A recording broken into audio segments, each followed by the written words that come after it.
Garland aquí.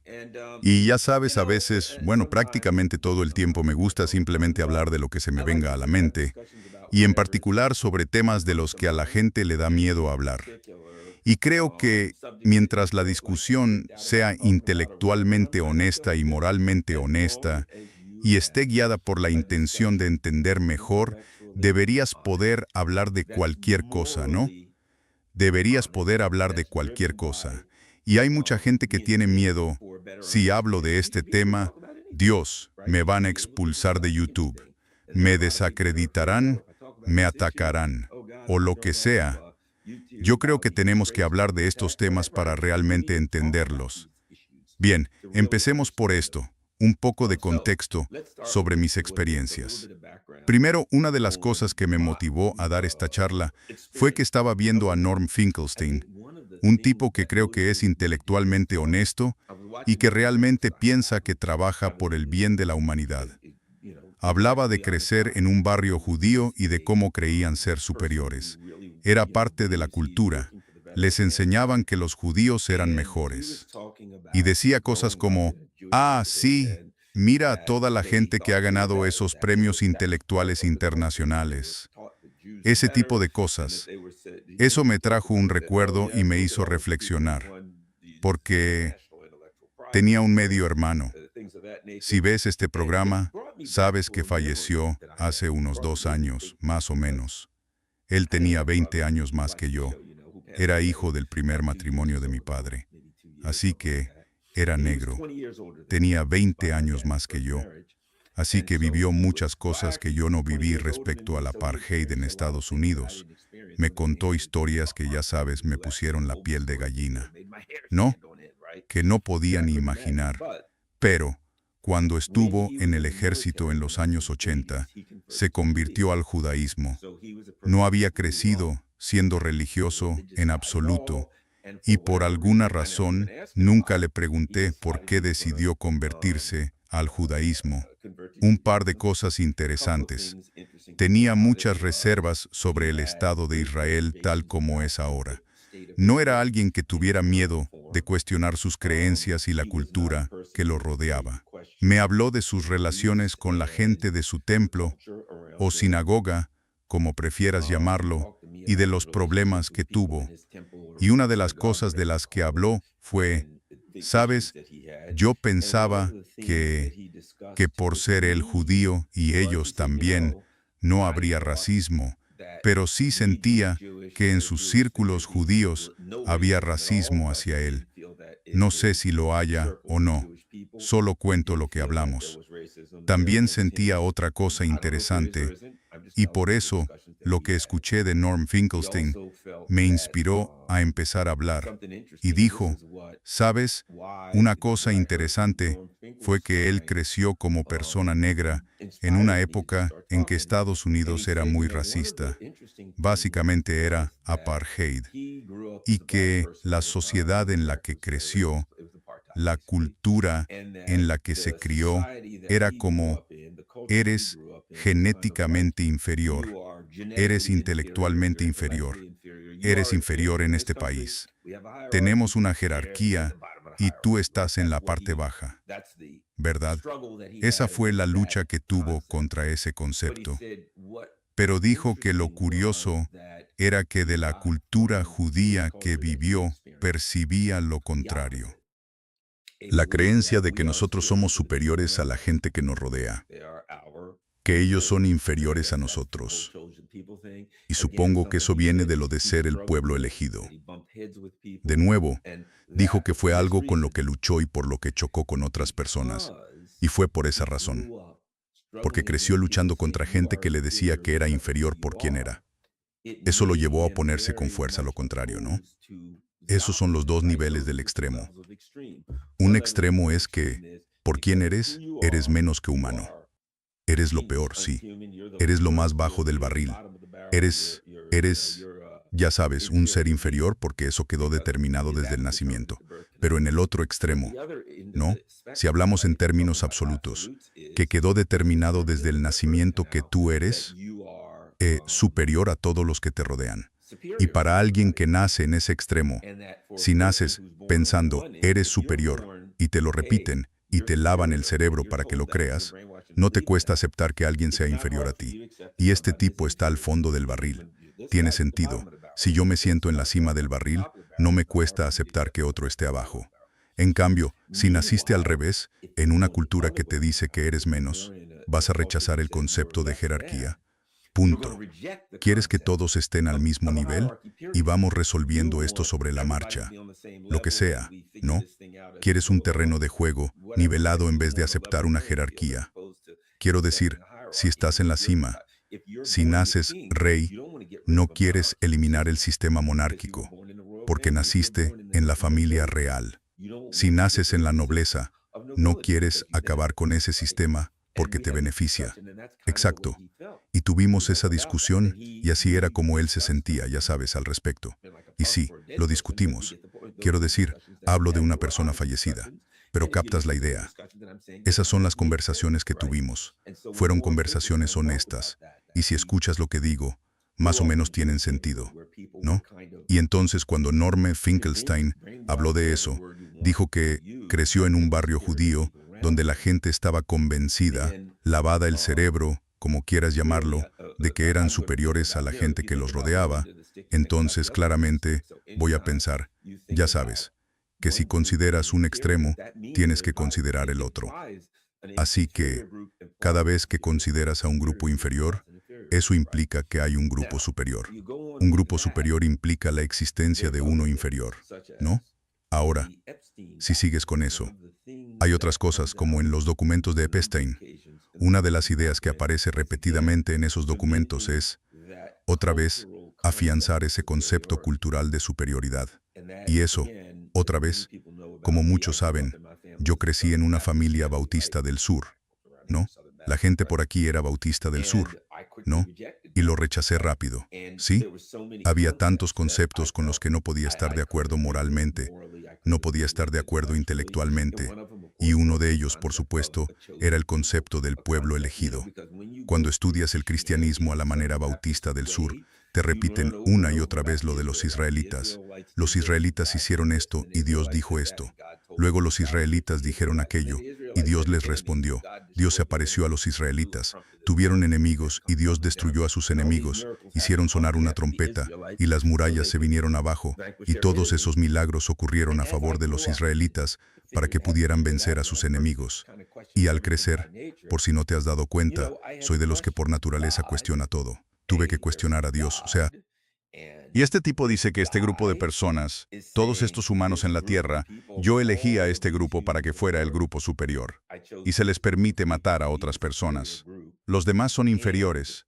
Ellos son mi pueblo elegido, y por eso pueden matar a quien quieran y hacer lo que quieran. Y yo actuaré en su nombre, y a veces puedo castigarlos si no se portan bien. Pero este es mi pueblo. Y entonces surgía la idea. ¿Y quién escribió eso? El propio grupo. Así que eso sería como yo. Estoy en el área de Washington, Distrito de Columbia, y me gustan, ya sabes, los Washington Commanders. Claro, ese es mi equipo. Bien. Si eres de Detroit, eres de los Detroit Lions. Si eres de algún lugar de Inglaterra, te gusta el Manchester United. Eso, ya sabes, la gente se distrae con los deportes. Claro. Bien. Genial. Pero eso para mí sería como, y así fue como lo veía mientras crecía. Así que esto responde al tema del pueblo elegido. Para mí sería como si yo, como fan de los Commanders, escribiera un manifiesto diciendo, déjenme explicarles por qué los fans de los Commanders son superiores a todos los demás. Los fans de los Commanders somos el pueblo elegido por Dios y Dios nos escogió. Y por tanto, si veo a un fan de los Cowboys, puedo ir y darle en la cabeza con algo.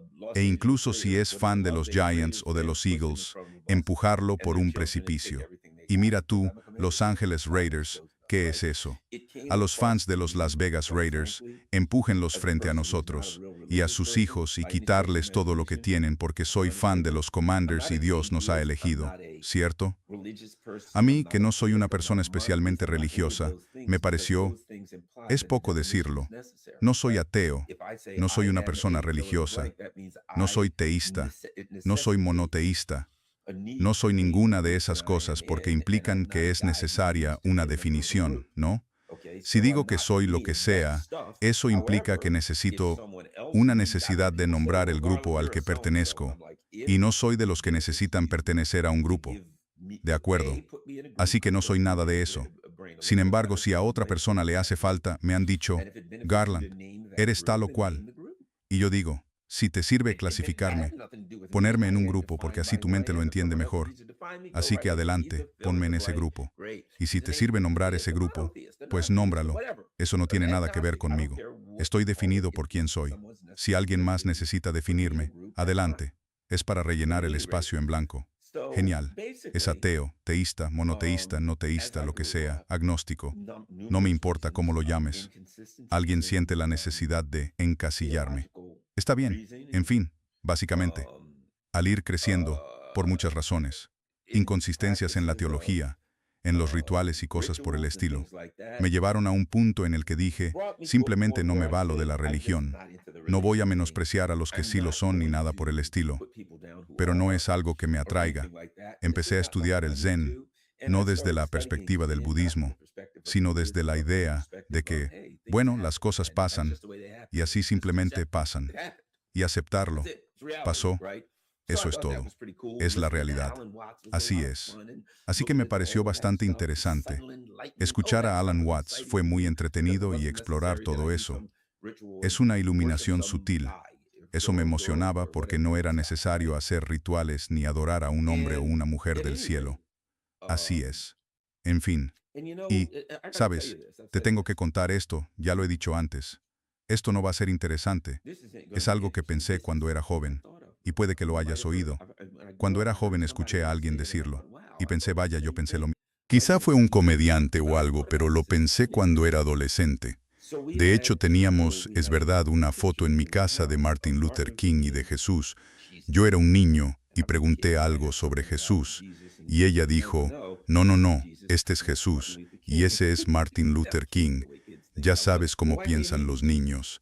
Y yo dije, bueno, ¿por qué no puede ser Jesús? Ella dijo, no, ese es Martin Luther King. Yo dije, pero él se parece a mí, así que preferiría que fuera Jesús, ¿no? Tú sabes, otro tipo parecía de Noruega, algo así. Y, ya sabes, mientras crecía, pensaba, vaya, qué injusto. Por ejemplo, cuando ves a Mahoma, la gente de Oriente Medio lo representa como alguien de Oriente Medio, y si tienes una tribu en alguna isla del Pacífico que cree en un dios y pintan a ese dios, puede que lo dibujen como un animal en un tótem. Tiene sentido, o va a parecerse a ellos. Se parecerá a la gente de la isla del Pacífico, la tribu que sea. Y recuerdo pensar, la gente negra, ¿por qué no tenemos un dios que se parezca a nosotros?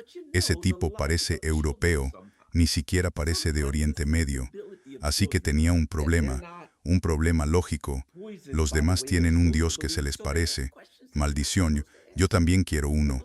Puede sonar tonto, pero ya sabes, la lógica de los niños a veces la sensibilidad de los niños no está todavía contaminada por la forma en que se supone que deben creer. Así que hacen preguntas que no se supone que debes hacer.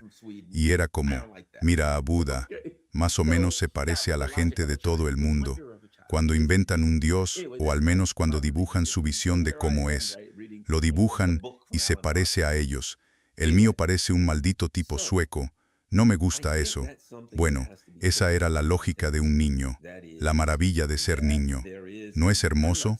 En fin, esa es mi historia religiosa. Así que ahí estaba yo, leyendo un libro de Alan Watts o algo así. En fin, pues, creo que eso hay que ponerlo en contexto. Es decir, que existe, y no digo que todos los judíos crean así, pero hay un elemento en la cultura judía y en la cultura estadounidense. Recuerda, en la cultura estadounidense, ¿cuál es la palabra que nos han enseñado? Y yo diría que forma parte de un imperio, parte de la gente en el poder que adoctrina por muchas cosas y de muchas maneras. En Estados Unidos existe un término, no se oye mucho últimamente, pero cuando yo crecí ese término se usaba siempre. Era un término definitorio de los Estados Unidos, la cultura judeocristiana, era una forma de convertir a Estados Unidos en una teocracia, sin decir explícitamente que era una teocracia. Era una forma de decir que la cultura estadounidense está basada en una religión, y al mismo tiempo intentaban argumentar que hay separación entre la Iglesia y el Estado. Había un documento que decía separación entre la Iglesia y el Estado, pero lo no dicho, lo dicho, lo no escrito, la verdad es que somos una teocracia. Ahora, lo interesante de llamarnos una teocracia, y me gustaría saber cuándo surgió eso de los valores judeocristianos, quién lo empezó, de dónde vino, realmente no lo sé. Pero lo interesante es que, incluso ahí, lo que no se dice es que somos cristianos, que tenemos valores judeocristianos, es decir, tenemos valores judeocristianos, así que aún así, y ahora no es que no. Tiene sentido desde la perspectiva, como dije, si eres un cristiano evangélico, bautista del sur, o lo que sea, y te enseñan que los judíos son el pueblo elegido. Y si eres judío y te enseñan que los judíos son el pueblo elegido, entonces de hecho el término judío-cristiano en lugar de cristiano-judeo tiene sentido.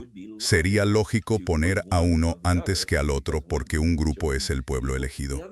Otra cosa que siempre me ha parecido interesante de la cristianidad es que no conozco otra religión que se subordine en su propia definición. En un país que se subordina, lo curioso es que, de la misma manera, piensa en esto.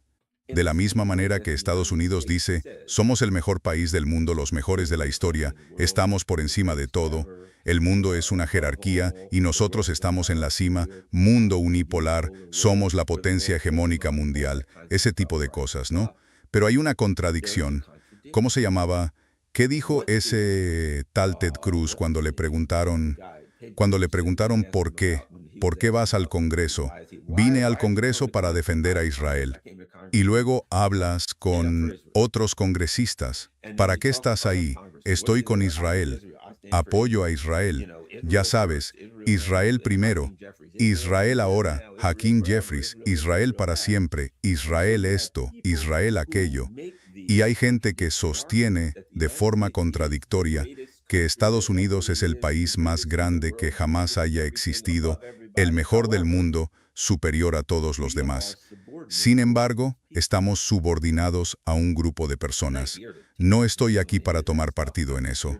Solo estoy aquí para tener una discusión abierta al respecto, ¿vale? ¿Y por qué creo que es peligroso? Porque genera una dinámica muy peligrosa, ya que la naturaleza humana es que cuando sienten que un grupo los domina, van a reaccionar contra ese grupo, ¿de acuerdo? Pero, en fin, tienes una combinación en el cristianismo, curiosamente, hay quienes dicen que estamos subordinados. Somos cristianos, somos el pueblo elegido. No, no lo somos. Pero luego, sí, también lo somos. No, no somos el pueblo elegido. Los judíos son el pueblo elegido. Vale, ¿cómo funciona eso? Pues Jesús va a volver. Entonces, cuando regrese, los judíos tendrán que convertirse al cristianismo o serán destruidos. Pero entonces, ¿qué sentido tiene declarar a los judíos pueblo elegido y no a los cristianos? Si más adelante vas a invertir la historia y los cristianos acabarán siendo el pueblo elegido y los judíos. ¿Sabes a lo que me refiero? Esa lógica, aunque no se espera que la religión tenga lógica, digo que esto va más allá de lo ilógico. Entra en el terreno de las creencias contradictorias. Exacto. Y la idea de una religión que dice que no somos la mejor religión del mundo, que no somos el camino verdadero ni nada de eso, que somos secundarios a ese otro grupo. Pero en algún momento eso se invertirá, y entonces ellos serán secundarios para nosotros, o serán destruidos si no se convierten en nosotros. Ya sabes, estas contradicciones con las que no puedes realmente comprender, porque no tienen sentido, no siguen un hilo lógico, pero como es religión no necesitas un hilo lógico, solo tienes que decir que Dios obra de maneras misteriosas o algo así. Y así no tienes que responder cuando alguien como Garland dice que eso no tiene mucho sentido. Puedes decir, pero Dios obra de maneras misteriosas. Así que esa es tu manera de decir, Garland, que tienes razón, no tiene sentido. De acuerdo, así que tiene paralelo, por así decirlo. Tienes una creencia política y religiosa paralela e inconsistente. porque desde lo religioso mi grupo de cristianos está subordinado al pueblo elegido por Dios. Bien. Estados Unidos es el país más grande que jamás haya existido. Estamos en la cima de la jerarquía, ¿no? Bien. Pero nuestros líderes dicen que nos subordinamos a Israel. Nuestros líderes por todas partes. Israel por aquí, Israel por allá. Estoy con Israel. Ponen banderas de Israel por encima de las banderas de Estados Unidos. No es que yo sea un patriota exagerado, son cosas que tenemos que entender. Pero hay mucha gente en el Congreso y en el gobierno. ¿Qué dijo Kash Patel? Algo en la línea de que tenemos que priorizar a Israel. Lo que está muy claro en la administración de Trump es que todos allí fueron sometidos a un escrutinio para asegurarse de que básicamente fueran sionistas acérrimos, ¿verdad? Que fueran sionistas dedicados. Está claro que si no eras así, no ibas a entrar en la administración de Trump. Ahora, la gente puede pensar que eso es extraño, pero lo mismo se aplicaba. Lo mismo ocurrió con la administración de Biden, con la de Clinton y así sucesivamente. Exacto. Así que hay cierto elemento de dominio en la política de Estados Unidos por parte de los sionistas. Y no tienen por qué ser judíos. Trump, siendo judío, él es sionista. Pero también hay sionistas judíos. ¿De acuerdo? Así que estamos en una posición donde ahora la política exterior de Estados Unidos, y esto, creo, es importante de entender. Escuchas mis programas, me has oído hablar de esto antes, pero creo que es importante decir, mira, si yo bebo una pinta de licor todos los días, lenta, muy lentamente, empezarás a ver los efectos. Mi piel empeorará, se me enrojecerán los ojos, esas cosas ocurrirán, mi hígado no funcionará bien. Todo tipo de cosas empezarán a ocurrir porque bebo licor fuerte todos los días, tragándolo a grandes tragos, y eso empezará a surtir efecto, poco a poco. Y la gente te dice, amigo, tienes que dejar de beber porque de verdad está empezando a pasar factura. No, no es así. Es solo el envejecimiento natural. Puedo negarlo porque no es instantáneo.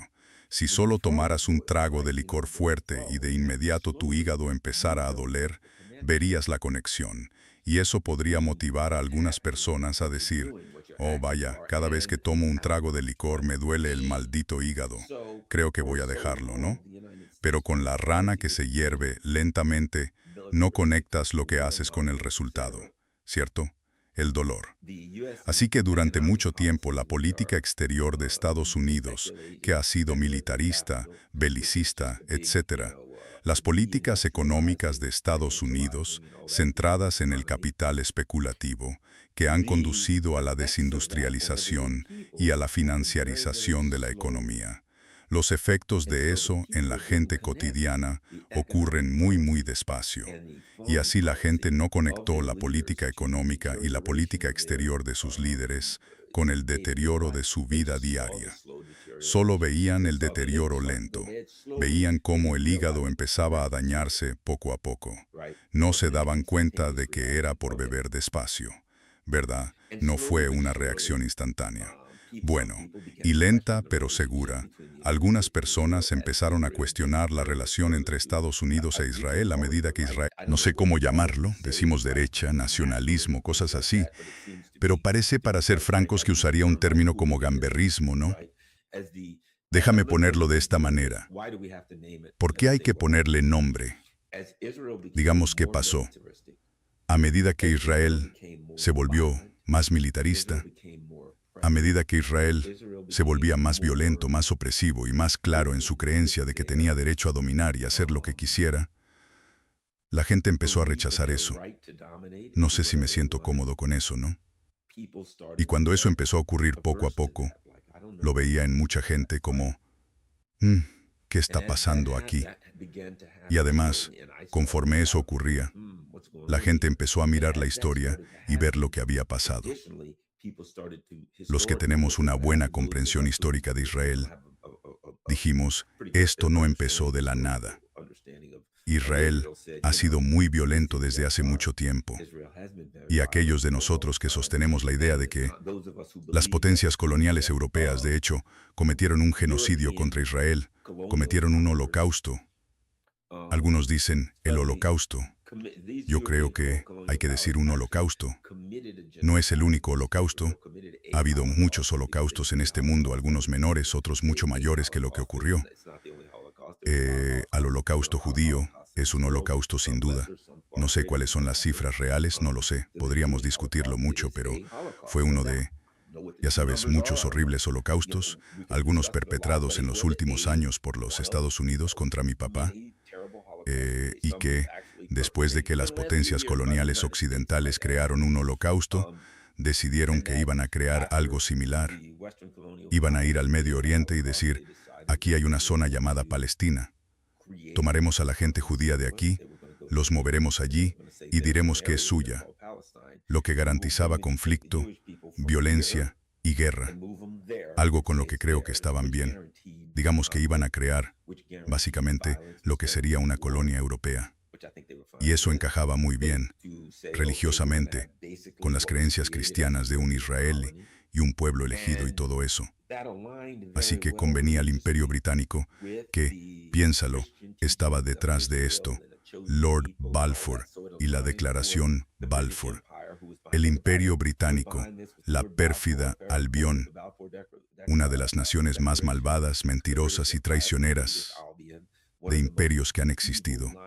No digo que no lo fueran todos, pero Europa, quiero decir, Inglaterra, fue una de las peores.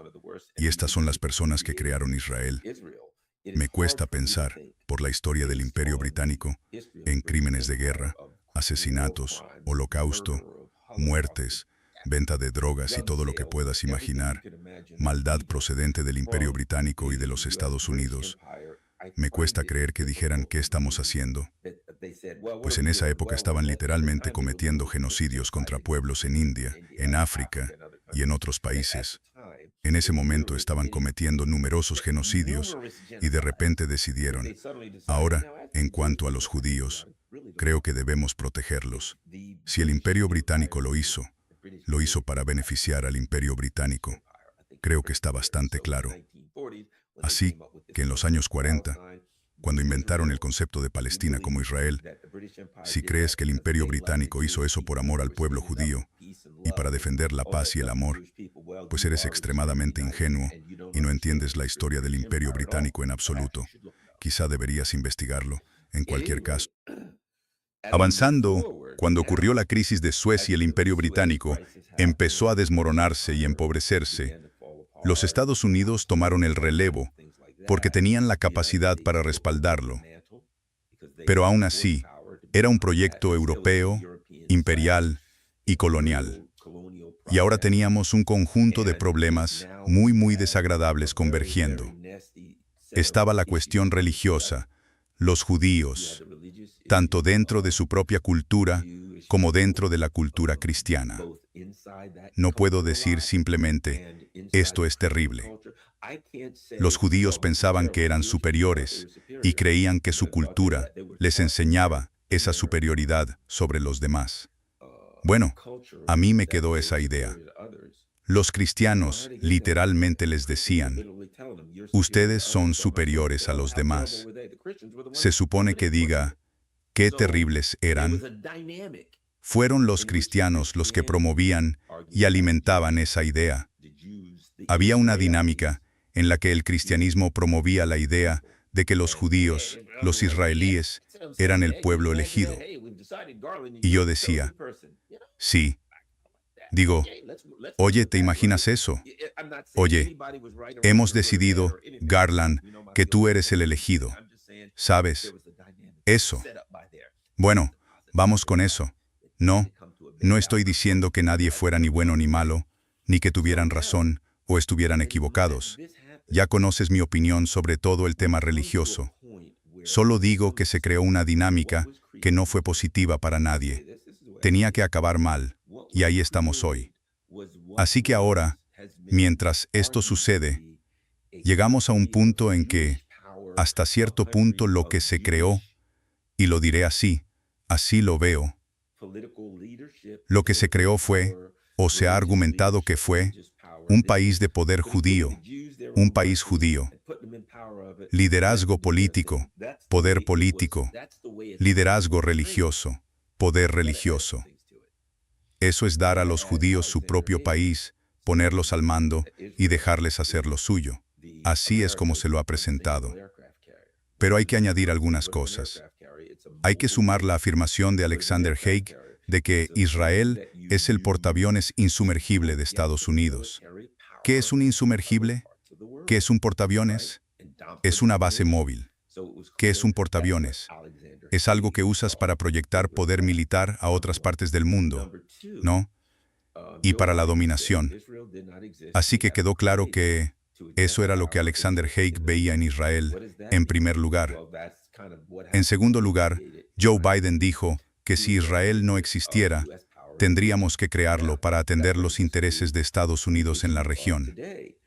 ¿Qué significa eso? Bueno, eso es en parte lo que pasó. Lo crearon, en mi opinión, para atender los intereses del poder de Estados Unidos en la región. Ahora eso nos lleva al tema de hoy. ¿Está la cola moviendo al perro? ¿Israel al mando? ¿Está Estados Unidos al mando? Que creo que es una simplificación excesiva. Es una simplificación exagerada. No, porque no puedes discutir quién manda sin hablar de la realidad de que Estados Unidos es una nación teocrática. No sé si originalmente lo fue. Creo que quienes la fundaron no querían que fuera así, pero se ha convertido en una nación teocrática. Y cuando es habitual que quienes mueven los hilos del poder se refieran a Estados Unidos en términos de valores judio-cristianos, no creo que sea porque crean sinceramente en Dios, en Jesús o en el judaísmo. Creo que lo ven como una teocracia porque es una forma, un método, una herramienta para aprovechar su poder, una herramienta para llevar a la gente a hacer cosas que no son lo mejor para sus intereses económicos, pero pueden decir, tienes que hacerlo porque Dios quiere que lo hagas. Así que creo que quienes están en el poder ven la religión, la ven como una herramienta útil. Y cuando sacan lo de los valores judeocristianos, mira, Israel es muy importante militarmente, es muy importante económicamente, es un centro de inteligencia muy importante para Estados Unidos y para el mundo, y quieren mantener eso, darle prioridad y que tú también se la des. Y están utilizando conceptos religiosos para atarte a Israel de cualquier manera posible. En este caso, quieren que tengas un vínculo emocional porque Dios quiere que estés ligado a Israel y que apoyes a Israel, haga lo que haga. Si eso les funciona, pues les funciona. Realmente no les importa. Ellos no ven a Estados Unidos como una teocracia. Quieren que tú lo veas como una teocracia. Así pueden decir, Dios bendiga a Estados Unidos y a nadie más. Y además, somos judeocristianos y todas esas cosas, esas conversaciones que mantienen a las masas en línea para que hagamos lo que nos dicen y aceptemos el dolor cuando decidan imponérnoslo, cuando decidan, como ahora, arruinar nuestra economía. Y si crees que eso es un accidente, que Donald Trump de alguna manera está tropezando hacia una guerra que nos dará otra crisis, como la de 2008, o peor, no funciona así. No está tropezando ni cometiendo errores por casualidad. Te lo pongo así. Si Donald Trump estuviera haciendo algo que la élite gobernante no quisiera, anoche no habría habido una operación de bandera falsa, no habría sido algún tipo de ataque de un tipo que atacó un control de seguridad. Y entonces nos dijeron que una persona que ataca un control de seguridad había intentado matar al presidente. Espera un minuto. No, atacar un control de seguridad es atacar un control de seguridad. No creo que nadie piense, voy a atacar un control de seguridad y luego podré pasar. Luego correré hasta donde está el presidente y le dispararé y todavía seguirá ahí. Cuando yo llegue, tengo que atacar esto, eliminar a toda la gente del control, correr por el pasillo, entrar, encontrar al presidente y dispararle. No, no, no, no, no, no. No me lo creo ni por un segundo. Así que, sea como sea, si Donald Trump estaba haciendo algo que ellos no querían que hiciera, saben cómo ocuparse del asunto, saben cómo encargarse. La élite gobernante, por decirlo así, se aseguraría de que Donald Trump dejara de hacer eso de inmediato, ¿no? En cualquier caso, por cualquier medio necesario, lo harían. Así que, mira, ¿sabes? Tenemos a mucha gente y creo que eso le ha servido a la élite gobernante. Y esto es algo que discuto con amigos queridos a los que quiero mucho. Estoy de acuerdo con muchas de sus ideas y creo que son brillantes. Pero hay algo, es una cuestión filosófica. Creo que en realidad es una cuestión política. La cola mueve al perro, un país pequeño del tamaño de Nueva Jersey, con 6, 7, 8, 9 millones de habitantes, controla este enorme país de 330 millones de habitantes. Creo que esa es la pregunta equivocada, porque en realidad no necesitas una respuesta para eso. La pregunta de quién está al mando pasa por alto lo que está ocurriendo. Creo que lo que importa más que quién está al mando es lo que está sucediendo.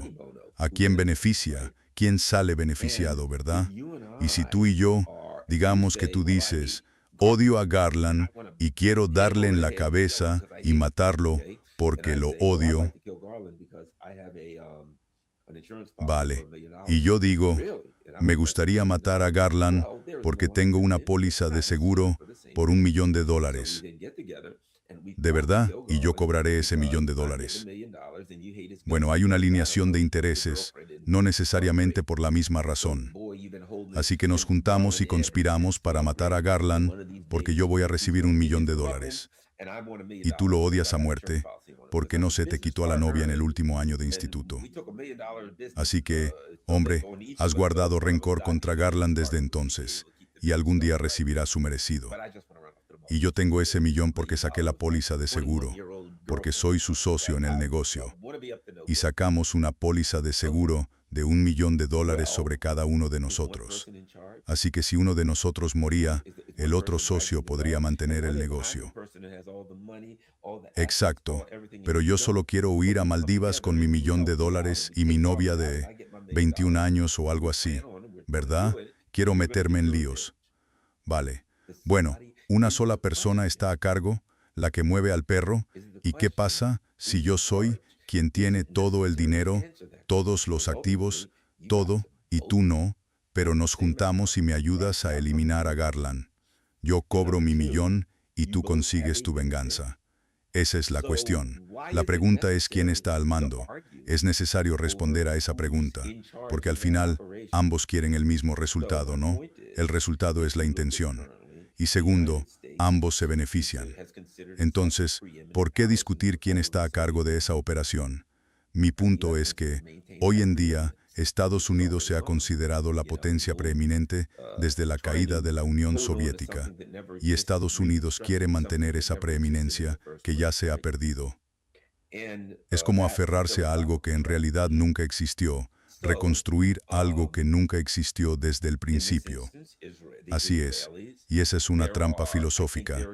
Entonces, en este caso, los israelíes, creo que incluso hay facciones en Israel, ¿no? Hay facciones políticas y, bueno, recuerdo hablar con gente que sabía del tema y me decían, yo pregunté, ¿qué piensas de los asentamientos?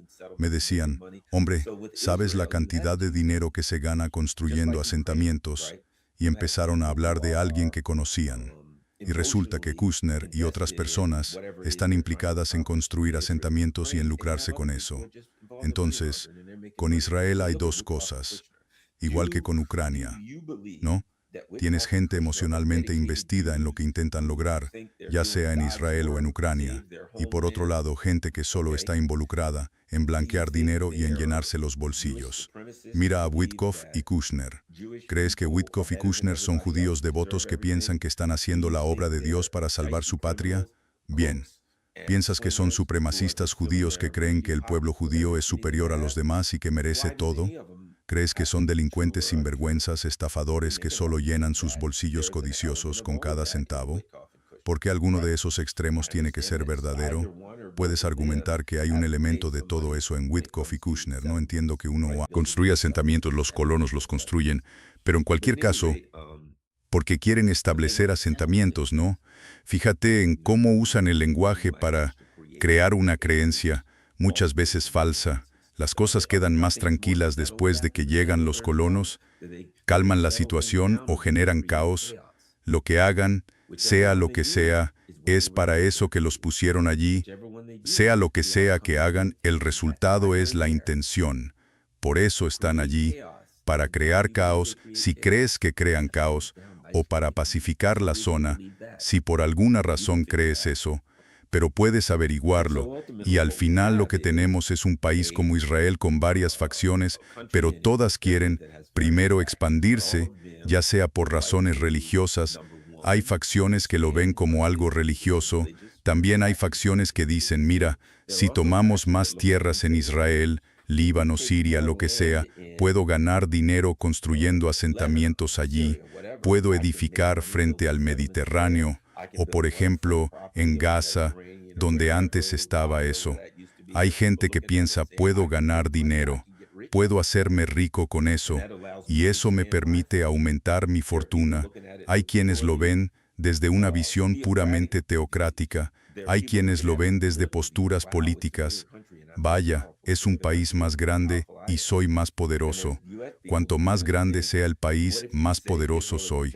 Y hay gente de Estados Unidos que piensa, ¿y si decimos que Israel es una gran base para nosotros, es una gran base militar?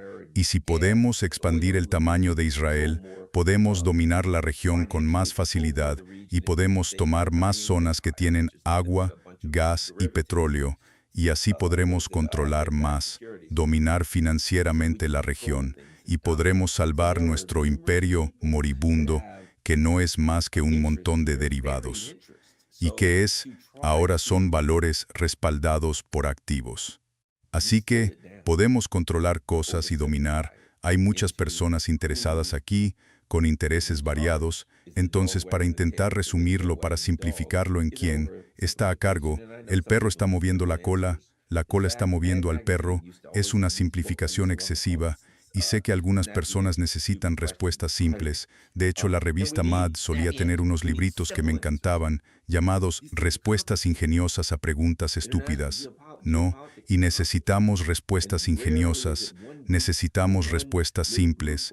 Estas cosas son complicadas, la geopolítica internacional es complicada, y rara vez se trata de un solo grupo, o un grupito, o una sola persona, o, ¿me entiendes?, que quiera algo. Hay competencia entre las distintas facciones por ver quién se beneficia y de qué manera. Así que creo que es un error argumentar que Israel, los judíos, como quieras decirlo, arrastran a Estados Unidos. Y es popular. Se está volviendo el tópico más popular, la narrativa más extendida. ¿Por qué? Porque es muy simple. ¿Por qué? Porque hay buenos y malos. Los malos son los sionistas. Y Estados Unidos, un país que tiene historia de hacer cosas realmente horribles, casi deja de ser un socio inocente en sí mismo, se vuelve algo así como, hace un tiempo tuvimos un caso, un tirador en la zona de Baltimore, Washington, ¿no? El tipo era mayor, como de 50 o 60 años, y llevaba a un joven con él y salían disparando a gente al azar, ¿sí?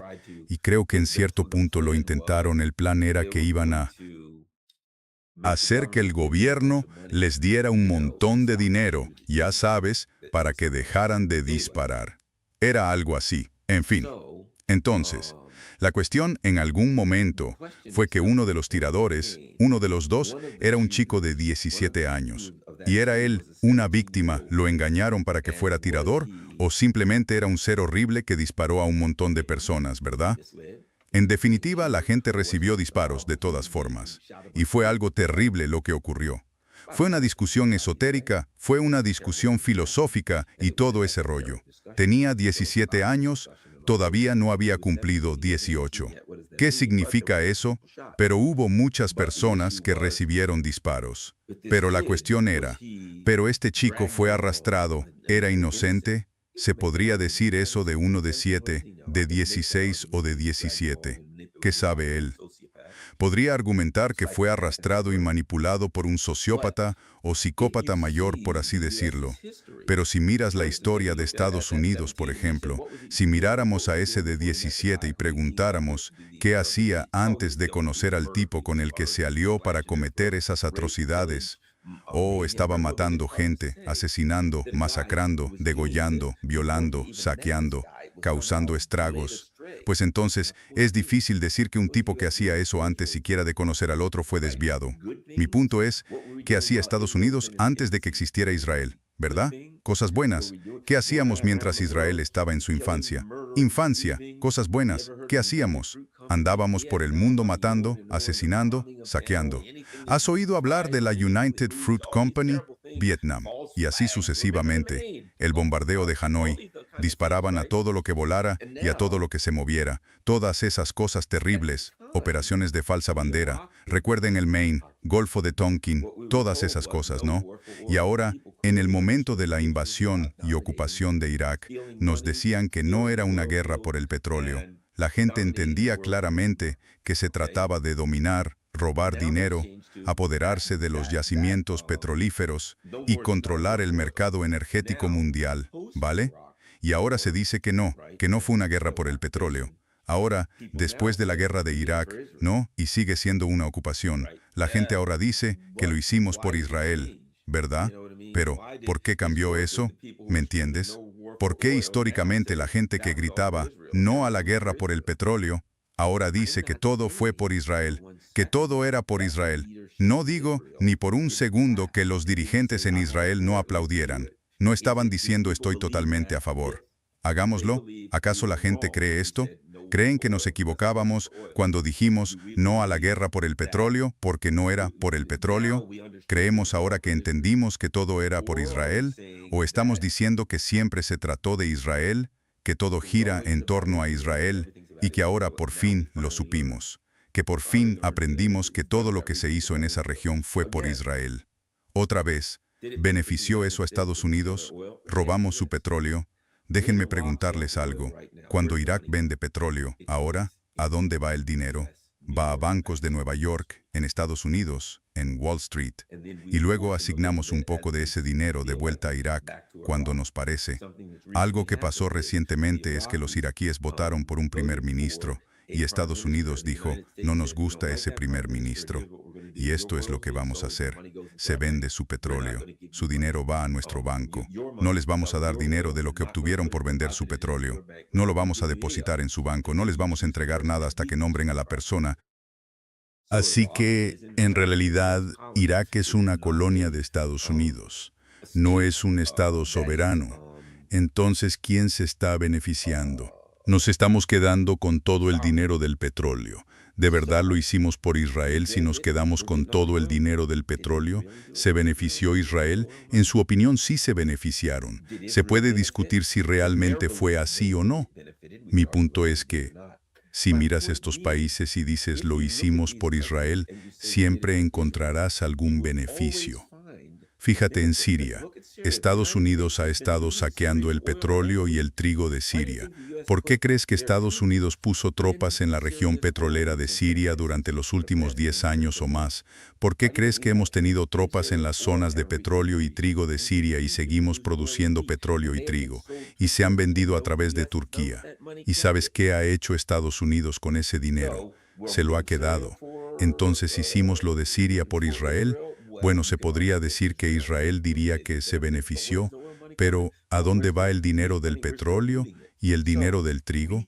Todavía lo estamos saqueando. Así que creo nuestro gobierno también sale beneficiado hasta cierto punto. Si ellos pueden decirles a los estadounidenses, estamos robando petróleo de este país, que derrocamos a este gobierno y estamos robando su petróleo y saqueando su país, pero no lo hicimos por nosotros, lo hicimos por Israel allá, que lo pueden atribuir simplemente a Israel. De nuevo, eso no quiere decir que Israel sea inocente, que los israelíes sean intachables. Lo que quiero decir es que hay una alineación de intereses, por así decirlo. Tienen intereses comunes. Haremos esto. Recuerda que así empecé. Quiero matar a Garland porque lo odio a muerte. ¿De verdad?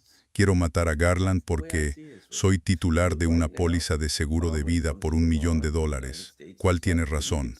Los dos tenemos intereses. Así es como veo a Israel. Ahora, con Irán, Estados Unidos está, y se ve como diciendo, nos metimos con Venezuela que estaba enviando petróleo a Irán, ahora solo tenemos que ocuparnos de, ya sabes, no podemos enfrentarnos de frente a China. Es decir, Venezuela enviaba petróleo y otros productos a China, y China tenía muchas inversiones en Venezuela. Entonces dijimos, bueno, paramos todo eso.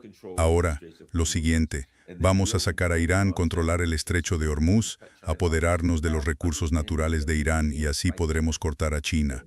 Se trataba de entender que no podemos enfrentarnos a China, que no tenemos la capacidad militar. Así que ahora tendremos que intentarlo por otros medios. Los asfixiaremos. Y se puede ver lo que está haciendo Estados Unidos ahora. Literalmente salieron el otro día, Hegseth, y dijeron, esto es lo que vamos a hacer. Es un bloqueo mundial contra Irán. Íbamos a detener sus barcos donde fuera. Bueno, no tenemos la capacidad para hacerlo, justo. Pero China compra el 90% del petróleo de Irán. Así que un bloqueo mundial para impedir que los barcos iraníes vayan a China. Quiero decir, que no puedan ir a ninguna parte. Lo que estás diciendo es que en realidad estamos imponiendo un bloqueo al país que compra el 90% del petróleo iraní. Por eso digo que no se puede hablar de este conflicto fingiendo que se trata solo de Israel. Estados Unidos. ¿Tiene Israel algún interés? Sí, no hay honor entre ladrones. Y su interés es, queremos una gran Israel, queremos expandirnos, queremos dominar la región. Pero no pretendas que Estados Unidos está siendo inocentemente arrastrado a algo que no quiere hacer. Se puede argumentar que a Estados Unidos le iría mejor si no lo hiciera. Puede que sí, les iría mejor si no hicieran nada de esto. Pero desde su perspectiva, tenemos que derrotar a China. Y es posible que Estados Unidos esté diciendo, mira, esto es bastante posible. Esto es lo que vamos a hacer. Vamos a hacer estallar la economía mundial, incluida la nuestra, porque nosotros, mira, Estados Unidos tiene forma de cultivar alimentos, así que podemos producir nuestra propia comida. Tenemos energía. Producimos energía. Lo más probable es que si la economía mundial estalla, la nuestra también. Claro, ¿a quién le importa? Mucha gente morirá, perderá todo lo que tiene. Pero realmente no nos importa eso porque somos la élite gobernante. Y luego, cuando volvamos, volveremos más fuertes que China. Entonces ahora hay un problema enorme. El problema es que, sí, generamos nuestra propia energía y de hecho, podemos cultivar alimentos y hacer cosas que muchos otros países no pueden, que nos harían autosuficientes. El problema es que no tenemos industria para fabricar las cosas que necesitamos. Ya sabes, vamos a construir, cierto, vamos a construir tractores porque necesitamos comida, pero vamos a necesitar piezas de China. Haremos todas esas cosas, pero necesitaremos piezas de China, necesitamos cosas de China, necesitamos microchips. Así que incluso decir que estamos dispuestos a arruinar la economía mundial porque nosotros saldremos mejor que China, ignora el gran agujero en nuestro modelo económico, que es la falta de capacidad industrial. Así que es una discusión. Sí, tenemos esto y lo otro. Sí, tenemos todo lo que necesitamos. Sí, es como decir, bueno, vamos a hacer una caminata de 10 millas por el bosque. Tenemos esta comprobación, aquella comprobación. Sí, nadie puso esto en la lista de verificación. Tenemos comida. Sí, tenemos un kit para mordeduras de serpiente. Sí, botiquín de primeros auxilios. Sí, esto, aquello, bla, bla, bla. Falta algo, y uno dice, agua. ¿Alguien puso agua en la lista de verificación? Estaremos bien. No necesitamos agua. Nos iremos por un par de días. Deberíamos poder aguantar sin agua. Eso es todo. Creo que Estados Unidos tiene un gran agujero en su posible plan si el plan es destruir la economía mundial, con lo que Israel está encantado. Israel ya está diciendo, tenemos que entrar lo antes posible, atacar la infraestructura y dejar a Irán en la edad de piedra. Eso es Israel. Porque no es como está tan dominado por extremistas religiosos, hay incluso menos racionalidad en Israel que en el liderazgo de Estados Unidos. Y el liderazgo de Estados Unidos está dominado por una combinación de fanáticos religiosos, como Hegseth, y de neoconservadores fascistas que simplemente dicen, vamos a destruirlo todo a nuestro alrededor. En cualquier caso, la geopolítica es una prioridad. La geopolítica de la élite dirigente y de la clase política es una prioridad y a ellos realmente no les importa el sufrimiento que eso cause a las masas, ignora totalmente el sufrimiento de la gente. Y que potencialmente si haces sufrir a las masas, en algún momento te van a cortar la maldita cabeza, porque son muchos, y si están sufriendo mucho, en algún momento empiezan a rodear tus edificios y salen con horcas y cosas de ese tipo. Eso lo ignora convenientemente la élite dirigente. Y así tenemos un caso en el que creo que la élite dirigente siente, terminaré con esto, que les beneficia que la gente diga, esto se trata solo de los israelíes o de los judíos, porque cuando las cosas van directas al infierno económico, entienden que hay que culpar a alguien, ¿no? Ahora bien, en Estados Unidos nos han enseñado cosas como estas. Los Clinton, los Bush, los Obama y los Trump han tomado decisiones para desindustrializar y financiarizar nuestra economía. Y esas decisiones han perjudicado mucho nuestro nivel de vida. Claro, la élite dirigente, la clase política. La élite política ha tomado decisiones. La gente en el poder ha tomado decisiones que realmente nos han perjudicado mucho, mucho. ¿Quién tiene la culpa? Los inmigrantes. Algún tipo que quería cruzar la frontera para recoger malditas uvas, ¿no? Pero recuerdas haber oído esto. Tras el desastre de 2008, cuando la gente empezó a decir que estaban dando préstamos ninja, sin intereses, sin trabajo, sin activos, cuando ves lo que pasó en el mercado y piensas, Dios mío, permitieron que la gente hiciera eso, no es de extrañar que todo se viniera abajo, ¿verdad? Y luego empezamos a oír lo que había pasado, que fueron esas personas pobres. Los demócratas, acuérdense, los demócratas obligaron a los bancos a dar préstamos a gente pobre que no podía pagarlos. Y cuando dieron préstamos a pobres, fueron ellos los que colapsaron la economía. Piénsenlo, que entre la élite gobernante siempre hay una clase de chivos expiatorios, ¿no? Las cosas se han ido al diablo por decisiones de la élite gobernante. ¿De quién es la culpa? Inmigrantes de Guatemala, un tipo que ni siquiera sabe leer ni escribir en su propio idioma. Es pobre, no tiene nada, lo están explotando y está recogiendo malditas uvas por $2 la hora. ¿Eso es culpa suya? ¿Verdad? Ah, ¿de quién fue la culpa en 2008? La gente pobre que compró casas. No la gente que dio los préstamos, no quienes crearon los préstamos ninja, no quienes crearon burbujas increíbles, que mintieron, estafaron y robaron por todas partes. No quienes hicieron esas cosas impensables. No. Resultó que fueron los pobres comprando casas que no podían permitirse. Decisiones tomadas. ¿Notan la continuidad aquí? Es este grupo. Nunca es la élite gobernante la culpable. Ahora bien, va a ser más fácil con los israelíes, porque Israel se ha convertido en un país fascista y violento, y diría que vil y violento en este punto. Israel se ha vuelto un país enfurecido y violento que simplemente está matando y masacrando a todo el que lo rodea, primero. Segundo, por numerosas razones, algunas que ya hemos discutido, una parte importante de la comunidad judía en todo el mundo apoya a Israel. Y ellos dicen, sí, somos el pueblo elegido de Dios, y por eso tengo que apoyar a Israel, lo cual creo que es un error, pero claro, entiendo por qué lo hacen, tanto por motivos religiosos como culturales, y hasta cierto punto, también han sido algo adoctrinados. Entonces, ¿qué significa eso? Que no lo ven. Toda nuestra economía se va al carajo, probablemente en los próximos 60-90 días. Podríamos enfrentar algo que haga que el 2008 parezca realmente bueno, y a alguien habrá que culpar. Y bueno, los inmigrantes son muy pobres. Los culpan de que todo esté mal. En 2008 fueron las personas pobres las que salieron a pedir préstamos. No fue la gente que creó los préstamos ninja, ¿verdad? Se me acerca un tipo. Préstamos ninja. Literalmente me dijeron, ¿cómo te gustaría comprar esa casa de $650,000? Nunca podría pagar eso. Dime qué voy a hacer. ¿Cómo lo arreglas? Bueno, no tengo ingresos, no tengo trabajo, no tengo bienes. Justo, haremos un ángel. Te damos esta casa por $650,000, te damos un cheque de $50,000 para ayudarte a mudarte y ponerte en pie. Así que ahora son $700,000. Te damos un préstamo que no tienes que pagar durante 2 años. Los primeros 2 años no tienes que pagar ni un centavo. Y la persona dice, pues no podré pagar después de los 2 años. No tengo trabajo. No te preocupes por eso. Es todo tuyo. los pones en un préstamo de 2 años y ganas miles y miles, ganas $10,000 con esos préstamos, los agrupas y se los vendes a alguien. Esos son préstamos con calificación AAA, pero sabes que todos van a colapsar en 2 años.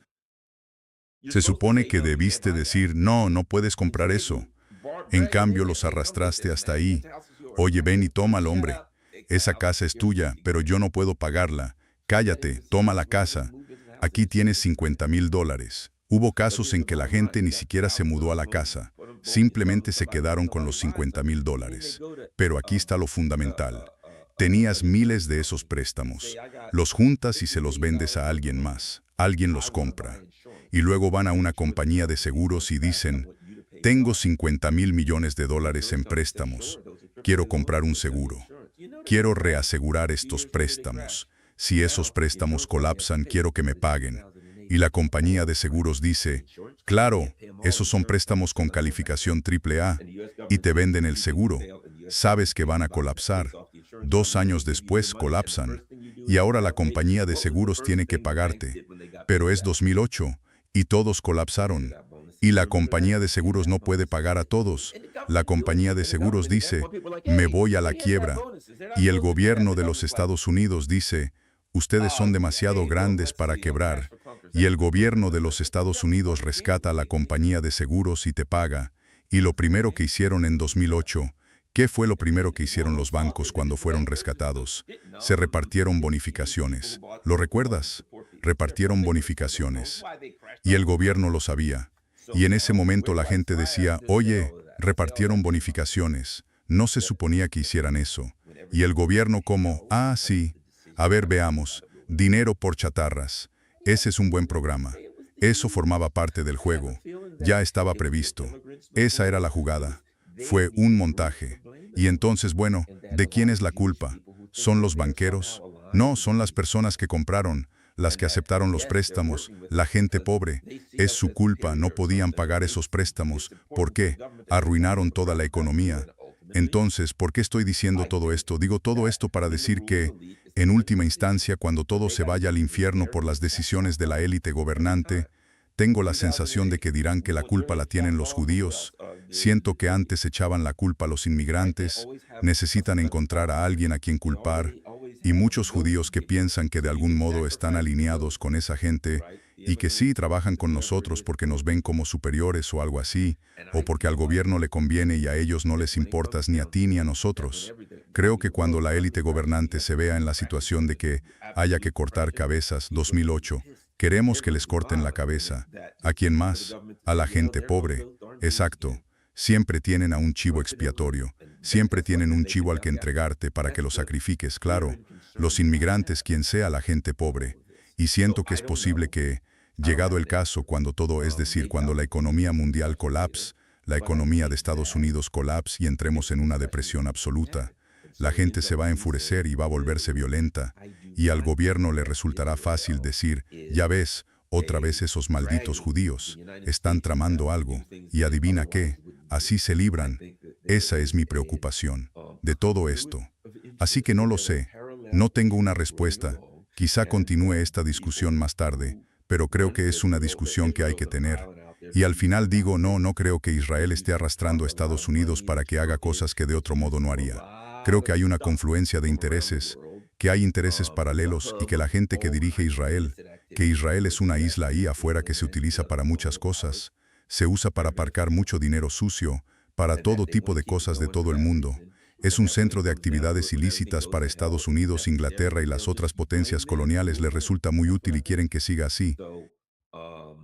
Muchas gracias a todos, háganme un favor. Bueno, se lo pongo así. Compartan esto en todas sus redes sociales. Por supuesto, gracias a la gente de Patreon y a los que usan PayPal para invitarme un café. A todos los que aportan dinero para mantener este canal. Lo agradezco mucho. Y claro, tengo mi apartado postal número 32 para quien quiera enviar algo por correo tradicional. Acabo de recibir más cartas, tarjetas, manifiestos y toda clase de cosas y caricaturas que están geniales. Y por supuesto algunas personas envían donaciones. Así que gracias a quienes se ponen en contacto conmigo. A veces es solo una carta o una tarjeta escrita. Oye, gracias Garland. Aprecio lo que estás haciendo. Se siente bien. Gracias a quienes se comunican conmigo por correo tradicional y usan mi apartado postal. Lo verán en la parte inferior en un segundo. Compartan esto en todas sus redes sociales. Me voy.